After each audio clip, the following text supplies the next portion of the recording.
नमस्कार, मार्केट पंचनामा में आप सभी का स्वागत है। मैं हूं सुमित और बुधवार का दिन भारतीय बाजारों में आज वॉलेटाइल दिन था। आज बैंक निफ्टी की एक्सपायरी थी और थोड़ा वॉलेटाइल सेशन तो था ही, लेकिन आज सीवियर सेल ऑफ आपको दिखाई पड़ेगा मिड कैप स्मॉल कैप में। ये इंटेंस सेल ऑफ वैसे तो पूरे हफ्ते से ही चल रहा था, लेकिन आज वो सेल ऑफ की इंटेंसिटी थोड़ी और ज़्यादा बढ़कर थी। तो फर्स्ट हाफ से ही ब्रॉडर मार्केट्स में बिकवाली थी। तो इंडेक्स को अब तीन हिस्सों में बांटेंगे। पहला हिस्सा था निफ्टी, जो कि वॉलेटाइल था, फ्लैट था, बहुत ज़्यादा वहाँ पे कोई एक्शन नहीं था। दूसरा हिस्सा था बैंक निफ्टी, जहाँ पर आज नए तेज़ी थी, ज़ोरदार तेज़ी थी, जिसको तमाम private banks, PSU banks participate करा रहे थे और एचडीएफसी बैंक जैसे बैंक तो आज लीड करा रहे थे फर्स्ट हाफ में। और तीसरा हिस्सा था मिड कैप स्मॉल कैप, जो कि सीवियरली कार्नेज में उस समय पे कामकाज कर रहा था। यानी कि मिड कैप में तेज़ बिकवाली थी, स्मॉल कैप में और ज़्यादा तेज़ बिकवाली थी। 3% से ज़्यादा का फॉल स्मॉल कैप इंडेक्स में था। एडवांस डिक्लाइन की स्थिति ये थी कि हर एक शेयर के सामने 10 शेयर बिकवाली पे कामकाज कर रहे थे। सेकेंड हाफ तक स्थिति थोड़ी सुधरी, जिसमें निफ्टी अपने नए रिकॉर्ड स्तरों पर पहुंचा। निफ्टी बैंक की तेज़ी स्टेबल हुई, लेकिन तेज़ी प्रिवेल करती रही, बनी रही थ्रू आउट डे। और आईटी ने पार्टिसिपेट किया, जिसके दम पर निफ्टी अपने नए रिकॉर्ड स्तरों पर पहुंचा। और मिड कैप स्मॉल कैप में आप ये कह लो, जितने शॉर्ट थे, जितनी बिकवाली थी, वो कवर हुए, वो थोड़ा रिस्पाइट हुआ, लेकिन एडवांस डिक्लाइन में बहुत सुधार नहीं आया। जहां पहले 200 शेयर एडवांसेस में थे और 2100 शेयर बिकवाली में थे या 2000 शेयर बिकवाली में थे, लास्ट तक आते थे 488 500 शेयर ऐसे थे जो कि तेज़ी में थे, और करीब करीब 1700 1800 शेयर ऐसे थे जो कि बिकवाली के साथ कामकाज करते हुए दिखाई पड़ रहे थे। तो वहाँ पर एडवांस डिक्लाइन सुधरा ज़रूर, लेकिन फिर भी डिक्लाइंस की संख्या कहीं ज़्यादा थी एडवांस के सामने। तो आज बिकवाली का दिन था। आज हैवी बिकवाली थी कैश मार्केट के शेयरों में, तो आपको आपके पोर्टफोलियो में शायद बड़े वाइप आउट दिखाई पड़ेंगे डिस्पाइट मार्केट चला है। आज के की हाइलाइट्स क्या थे? हाईलाइट था भैया टाटा केमिकल, ऑब्वियस सी बात है, जहाँ पर वैल्यू तो थी ही, तो वो वैल्यू को बाजार ने आइडेंटिफाई कर लिया और प्लस वो खबर का एक ट्रिगर भी मिल गया कि टाटा सन्स का आईपीओ आ सकता है। ऐसी कुछ खबरें उठी, क्योंकि क्रॉस होल्डिंग थी, इन्वेस्टमेंट वैल्यू है, तो बाजार को ये चीज़ समझ में आ गई कि अगर टाटा इन्वेस्टमेंट आपके हाथ नहीं आ रहा तो टाटा केमिकल ही हाथ आएगा। तो टाटा केमिकल हाथ आ गया और आज में 12-15% खींच डाला। दूसरी तरफ महानगर गैस, जहाँ पर एक सिटी की रिपोर्ट आई और सिटी की रिपोर्ट में उन्होंने बात बोली कि रेगुलेटरी इश्यूज भी हैं, प्लस जो पेट्रोलियम मिनिस्टर को कोट भी किया कि जो प्रॉफिट मिलना चाहिए कंपनियों को या जो पास ऑन करना चाहिए वो पास ऑन नहीं हो पा रहा है। सो इसका इम्पैक्ट रहा महानगर गैस में, गुजरात गैस में, इंद्रप्रस्थ गैस में, सभी 6 से लेकर 15% तक टूटते हुए दिखाई पड़े। इसके अलावा आईटी में आज खरीदारी थी, ऑटो में खरीदारी थी, बैंकिंग में खरीदारी थी।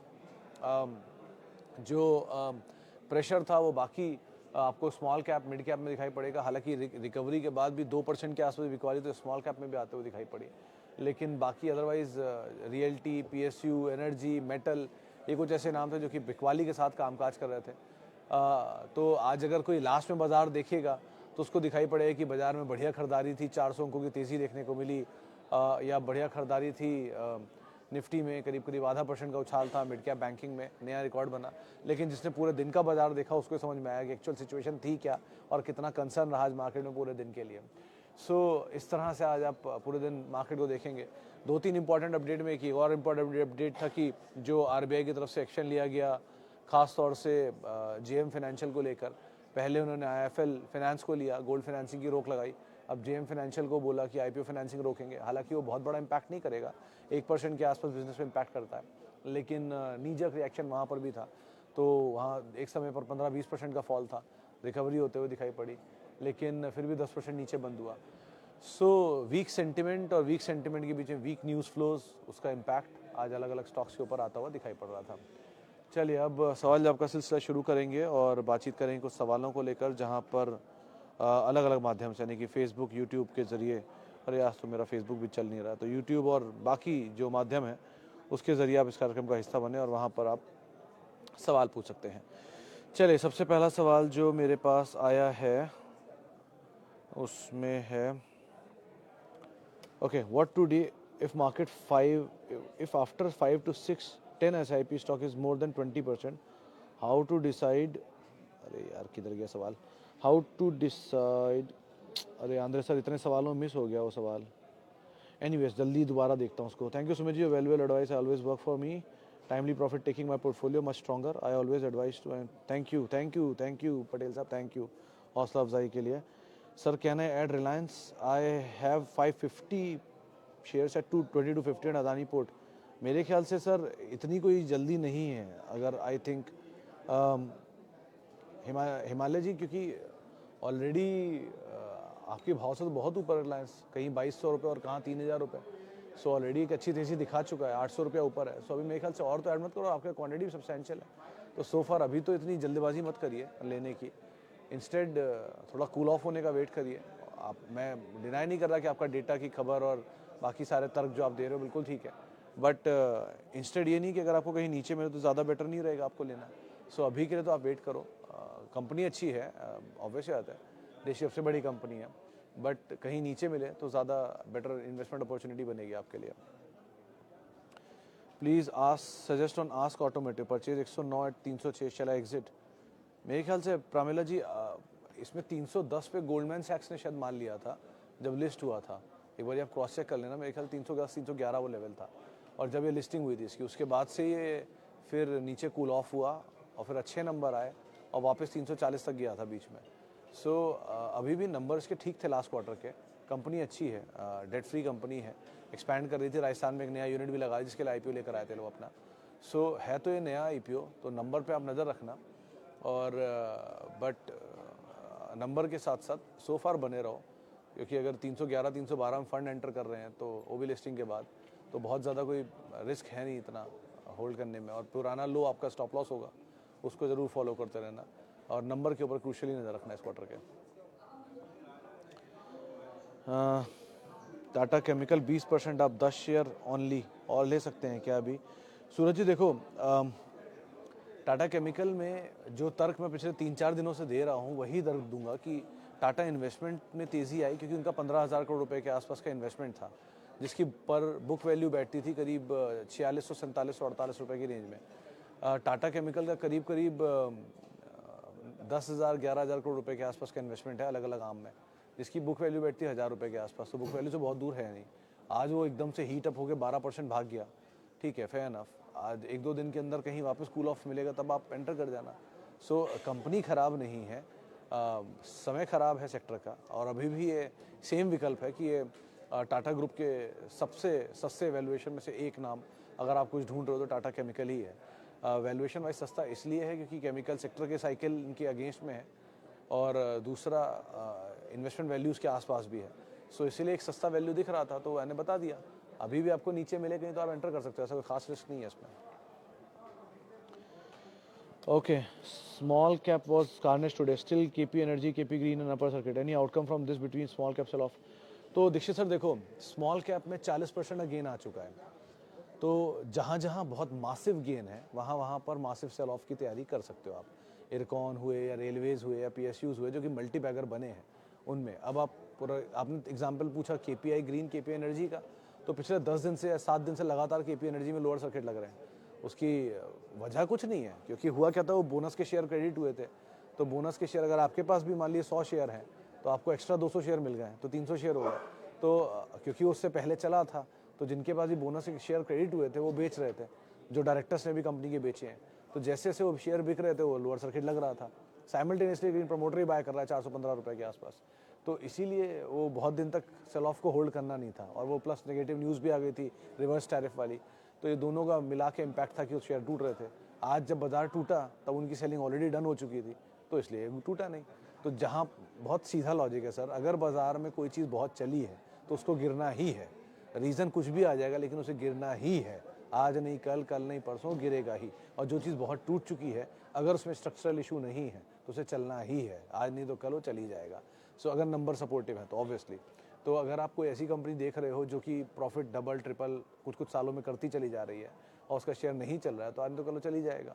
लेकिन कोई शेयर ऐसा है जो कि चले ही जा रहा है, चले ही जा रहा है और प्रॉफिट बढ़ नहीं रहा, तो आज नहीं तो कल उसे नीचे आना ही है। सो इस सिंपल फंडे के साथ स्टिक करो, चीज़ें मतलब एटलीस्ट बहुत हद तक आपका लॉस का रुक जाएगा। आप गेन करो या ना करो पता नहीं, लेकिन लॉस तो एटलीस्ट रुक जाएगा।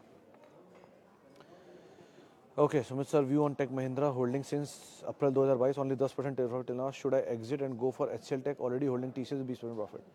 मिश्रा साहब मेरे ख्याल से कुछ मत करो, आप तीनों ही होल्ड करो, एचसीएल भी, टेक महिंद्रा भी और टीसीएस भी। 1 2 ये कभी मत सोचना कि ये स्टॉक मेरा चल नहीं रहा है तो मैं इससे निकल कर उसमें चला जाऊँ जो चल रहा है। ये धारणा गलत है। क्यों? क्योंकि जो नहीं चल रहा है वो आपका पेशेंस टेस्ट कर रहा है, वो इसीलिए टेस्ट कर रहा है ताकि आप उसमें से निकल जाओ। जिस दिन आप उसमें निकल गए, पेशेंस टेस्ट हो गया, उसका पर्पस सॉल्व हो गया, वो चल देगा। सो द मैक्सिमम जहाँ पर हाईलाइटेड है जो चीज़, जहाँ मैक्सिमम शोर है वो नहीं चलेगा, जहाँ मैक्सिमम शोर नहीं है वही चलेगा। सो ज़रा ध्यान रखो इस चीज़ का।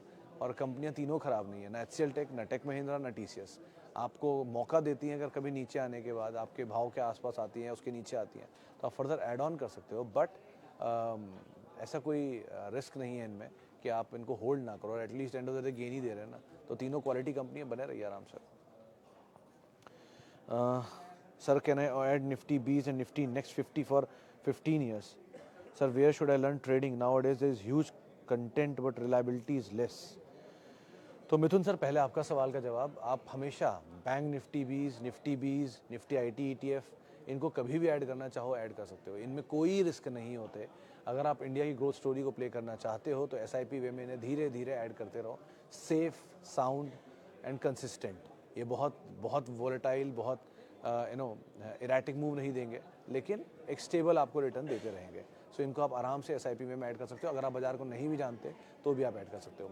दूसरा सवाल ट्रेडिंग को लेकर, देखो सर, मैं ट्रेडिंग का सपोर्टर कभी नहीं रहा, इसलिए नहीं कि उसमें कोई खराबी है, खराबी सर नहीं होती, लेकिन मेरी इंडिविजुअल चॉइस है कि मुझे नहीं समझ में आती वो, क्योंकि उसमें टाइम बहुत लगता है और मेरे पास टाइम बहुत लिमिटेड है देने के लिए। ठीक है, 24 ही घंटे होते हैं, उसमें इतना टाइम मैं अगर ट्रेडिंग को ही दे दूंगा तो फिर तो निकल गया मेरा काम। पैसा ही बनाना इज द ओनली पर्पस, तो स्टॉक आराम से लेके रख लो, पैसा तो तब भी बन ही जाएगा ना आपका। दिन भर उसमें आप फोकस रखते हो, दिन भर अपना समय देते हो, हालात ऊपर नीचे के होते हैं और उसमें आप पैसा बनाते हो, टफ सिचुएशन होती है और उसमें आप पैसा बनाते हो।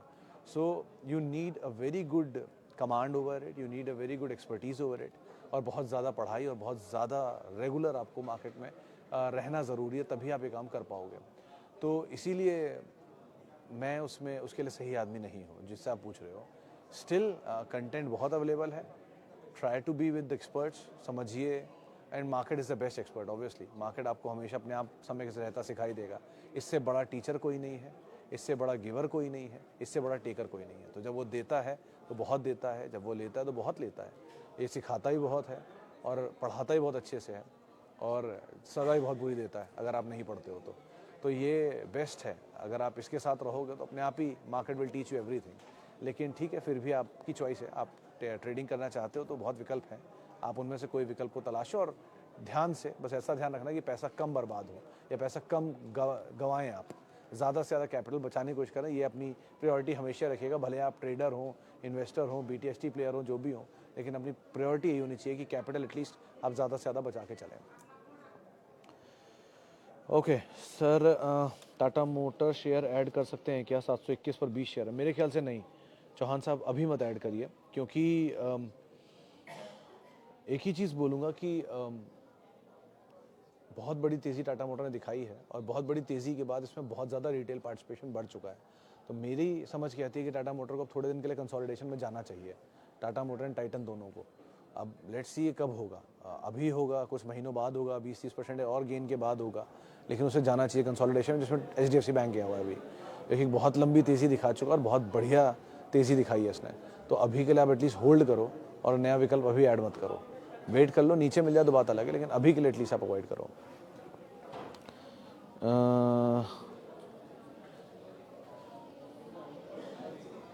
श्वेता कुमारी जी का सवाल है, कोल इंडिया को करंट प्राइस पे ऐड कर सकते हैं क्या? श्वेता जी, अगर आप डिविडेंड प्लेयर हो और डिविडेंड के लिए मार्केट में इन्वेस्ट कर रहे हो तो हाँ आप कर सकते हो। कंसिस्टेंटली, मतलब एक मिनिमम गेन के लिए काम कर रहे हो तो भी आप कर सकते हो। लेकिन अगर आप ये सोच रहे हो कि जिस तरह की एक बहुत बड़ी तेज़ी आई थी बाज़ार में, और उस तेज़ी को ये कोल इंडिया आगे भी कैरी करेगा, तो थोड़ी उम्मीदें कम रख के चलना, क्योंकि एक बढ़िया तेज़ी दिखाई है तो थोड़ा कूल ऑफ होकर ईजिली चलेगा, बहुत एग्जॉर्बिटेंट गेन की उम्मीद मत रखना। अभी एक अपडेट और आ रहा है कि NLC इंडिया में सरकार 7% स्टेक बेच सकती है, करीब करीब 2000 से 3000 करोड़ रुपए यहाँ पे रेस करने की योजना है। तो NLC इंडिया में OFS आ गया है, और OFS तभी आता है जब शेयर सरकारी कंपनियों में, जो सरकार को अपना हिस्सा बेचना होता है। सो ये PSU में स्टेक सेल का मतलब यही है कि एक बढ़िया तेज़ी और थोड़ा उसको इनकैश कर रही है। तो ये इस तरह की चीज़ें आती रहती हैं, ज़रा ध्यान संभल के आप लोग काम करिएगा PSUs में।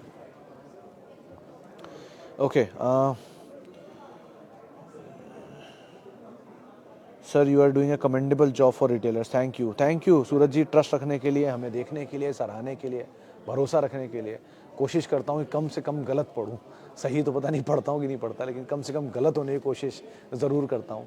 नंबर्स को सपोर्टिव करता हूँ, बोल सकता नहीं कुछ भी खरीदारी बिकवाली, उसमें you know I am not authorise to do that, लेकिन हाँ ये आपको ज़रूर कोशिश करता हूँ बताने की कहाँ वैल्यू है। आप लोग पढ़िए, ध्यान दीजिए, आंकड़े समझिए और एंटर करिए, थोड़ा पैसा बन जाए बढ़िया है, बस गवाइए मत, कोशिश यही रहती है मेरी। Okay, your views on Apple India bought at 966 for long term. I think add मत करो अमित जी, अभी तो एटलीस्ट आप बने रहो, लेकिन मतलब चला हुआ बहुत शेयर है ये, तो थोड़ा इसका ध्यान रखना। ये उसी कैटेगरी में आता है जिसमें हैप्पीएस्ट माइंड आता है, एक लंबी तेज़ी और उसके बाद लंबा कंसोलिडेशन। सो थोड़ा ध्यान संभल के काम करना और नया पोजीशन मत लो, एटलीस्ट अभी पुरानी पोजीशन में बने रहो, लेकिन होल्ड करना is a better choice instead of नई शेयर खरीदने के। ओके, शशांक जी का सवाल है, thank you for Tata chemical. Thank you Shashank ji. Now should I hold it since I have bought it for long term but it has move 20%। हाँ मेरे ख्याल से बने रहो सर शशांक जी, इसमें बहुत जूस बाकी है मेरे ख्याल से, और ये आप the more you give time to it the better it will work for you. ये ऐसा स्टॉक है, सो अच्छी मल्टीपल पर है, 15, 13, 14, 15 के मल्टीपल पे स्टॉक कामकाज कर रहा था, तो सस्ते वैल्यूएशन पर खड़ा हुआ स्टॉक है, तो आप आराम से बने रह सकते हो जब तक से वैल्यूएशन बहुत स्ट्रेच नहीं होता, तो होल्ड करिए। और वैसे भी टाटा समूह के अंदर सारे शेयरों में समय एक्शन है, आप देखो ना, टाटा केमिकल तेज है, टाटा कम्युनिकेशन तेज है, टीसीएस अपने ऑल टाइम हाई पर है, टाटा मोटर्स अपने ऑल टाइम हाई पर है, टाटा इन्वेस्टमेंट अपने ऑल टाइम हाई पर है। जो नहीं है उनमें एक टाटा केमिकल है, उनमें एक टाटा इन्वेस्टमेंट है। टाटा इन्वेस्टमेंट अभी नहीं चल सकता क्योंकि उसमें अभी आईपीओ आया है, कुछ समय लगेगा, लेकिन वो कंसोलिडेशन में है। अगर वो कहीं नीचे मिलता जाए तो आप अगर एक्यूमुलेट करना चाहो तो कर सकते हो, लेकिन वो एक्यूमुलेशन जोन में चलता रहेगा कुछ समय तक, कहाँ तक नहीं पता। Best time to buy is 850, लेकिन अगर वो यहाँ से 850 जल्दी आ जाए तो वो एक्यूमुलेशन पूरा हो गया, लेकिन अगर वो जल्दी नहीं आता तो धीरे धीरे कब तक पूरा करेगा God knows. So let's see, but वो एक अच्छा विकल्प हो सकता है अगर नंबर ठीक हो जाते हैं, क्योंकि 850 550 पे 30 का मल्टीपल है, 850 पे करीब करीब आ जाएगा 50 40 45 के मल्टीपल पर, तो ठीक मल्टीपल होगा। अभी भी 53 54 के मल्टीपल पर है, सो अभी तो महंगे साइड पर है, लो कम महंगे साइड पर है, लेकिन सस्ते होने के लिए इसको और नीचे आना ज़रूरी है। जी आगे बढ़ते हैं sir. What to do if, ये तो हो गया इस पे हम, what to do if 5 to 6, अच्छा ये रहा आंध्र जी का सवाल, if after 5 to 6 10 SIP stock is up more than 20%, how to decide if stock is worth averaging up, example TCS, Titan, CG power, coal India. तो सर इस पर depend करता है कि आपका होराइजन क्या है। वन, अगर आप मान लो से फॉर एग्जांपल आप चाहते हो कि मेरे पास 10,000 CG पावर हो, सो इर्रिस्पेक्टिव ऑफ मूव आप उसे ऐड करते रहोगे, मेरे को 10,000 CG पावर चाहिए, तो यहाँ लूँ मैं वहाँ लूँ, ऊपर लूँ नीचे लूँ, क्या ही फ़र्क पड़ रहा है। टू, आपको लगता है कि जी मैं 20 साल के लिए CG पावर लेके बैठा हूँ, मुझे फ़र्क ही नहीं पड़ रहा कहीं भी जाए, तो मैं ऊपर अपनी एक लिए एक लिमिट डिसाइड कर देता हूँ जी 700 रुपये तक मैं CG पावर लूँगा। 700 रुपया मतलब यहाँ 400 500 रुपया है, मैं 200 रुपये और ऊपर तक CG पावर लूँगा, यानी 50% और गेन तक मैं लेता रहूँगा। तो ऊपर जा रहा है इसीलिए मैं उसको एवरेज कर रहा हूँ, because it is quality and I am averaging. और 20 साल मेरा होराइजन है, मुझे टेंशन ही नहीं जहाँ भी जाए। लेकिन नीचे में भी 20% अगेन 20% से ज़्यादा है तो मैं रुक जाऊँगा, रिव्यू करूँगा कि सिचुएशन क्या कहती है, अगर सिचुएशन सही हो तो और बढ़ाऊँगा, लेकिन रिव्यू नहीं लग रहा है तो नहीं करूँगा।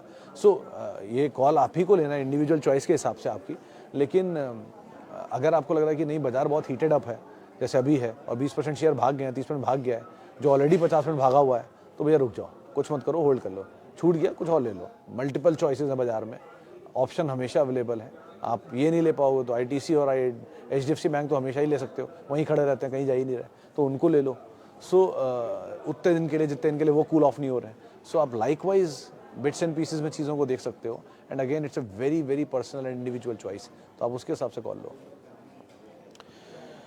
ओके जी, RR काबिल सर थोड़ा समय दो सुबोध जी, अभी इसमें अभी तो IPO आया है, हीटेड अप है, IPO के बाद प्रीमियम अच्छा मिला, लिस्टिंग अच्छी हुई, चला उसके बाद और अच्छा, तो थोड़ा समय लगेगा इसको नीचे आने में, नीचे आने दीजिए, नंबर को देखिए, अगर अच्छा मिले तो आप ऐड कर लीजिए। सर वेयर शुड इट, अच्छा ये हो गया लर्न ट्रेडिंग, क्या मार्केट 20% गिर सकता है मार्च में? आई डाउट हर सर, गिर सकता है, मार्केट नहीं, स्टॉक स्पेसिफिक। अब आप क्या लेके बैठे उस पर डिपेंड करता है। आप कह दो जी मेरे पास कोई पेनी कैप है, हाँ आ सकता है 20% नीचे, या स्मॉल कैप है आ सकता है, एक ही दिन में जब MGL 15% नीचे आ गया तो कौन सी बड़ी बात है और नीचे आना। लेकिन बाजार को, निफ्टी को आप 20% करेक्ट होता हुआ देख रहे हो तो ये बहुत बड़ा फॉल है। मतलब आप ये समझ लो कि 22,000 मोटा मोटा 23,000 रुपये में निफ्टी खड़ा है, मान लेते हैं 22-23,000 निफ्टी है। सो 22,000 की निफ्टी पे 20% होता है 4400 पॉइंट, यानी कि आप 17,000 निफ्टी को आता देख रहे हो। बिना किसी इवेंट के तो ये नहीं आएगा। हाँ, इवेंट कोई बड़ा आ जाए, इलेक्शन आउटकम या ऐसा कुछ तो आ सकता है एक बार को, लेकिन अभी तो नहीं दिख रहा। और अगेन एक ही बात बोलूँगा, इस चीज़ के लिए तैयार रहो कि बाज़ार में फॉल आता है, उसका रेगुलर नेचर है फॉल का आना, और वो आता रहेगा। आपको उसका फ़ायदा उठाना आता है तो वेल एंड गुड है। ऊपर इसीलिए बोलता हूँ कैपिटल निकालते चलो, नीचे फिर मौके मिलेंगे आपको लेने के, हर चीज़ का मिलते हैं, ऐसा कुछ भी नहीं है। न्यूटन लॉ है, जो चीज़ नीचे से ऊपर गई वापस नीचे आएगी। सो ईजीली आप आराम से स्टेडली बाज़ार में रहिए। आपकी 5 से 10 साल अगर आप अपना कैपिटल ही प्रोटेक्ट करके चले गए ना, पैसा अपने आप बन जाएगा। आपको क्रीज पे खड़े रहना इज़ इंपॉर्टेंट, विकेट बचा के रखना इज़ इंपॉर्टेंट, रन अपने आप बन जाएंगे। तो इस हिसाब से आप बाजार को सोच के चलो। चले फिलहाल अब इतने सवालों शामिल करूँगा, माफ़ी उन सभी लोगों से इनसे बातचीत नहीं हो पाई। बहुत बहुत शुक्रिया उन सभी लोगों का जिन्होंने सवाल पूछा। आपसे मुलाकात होगी अभी 5:30 बजे फिर, और आप मेरे साथ जुड़ सकते हैं। @सुमित रिसर्च मेरा ट्विटर हैंडल है, सोशल मीडिया हैंडल्स हैं। और किसी भी निवेश से पहले अपने वित्तीय सलाहकार की राय आप ज़रूर ले लें। और CNBC आवाज़ की YouTube, Facebook, Instagram, all social media handles पे आप हमारे साथ जुड़ सकते हैं, बातचीत कर सकते हैं, सवाल पूछ सकते हैं, लेकिन इस कार्यक्रम के दौरान। तो इन सब डिटेल के साथ फिलहाल इतना ही, आगे हम आपसे बातचीत करते रहेंगे। नमस्कार।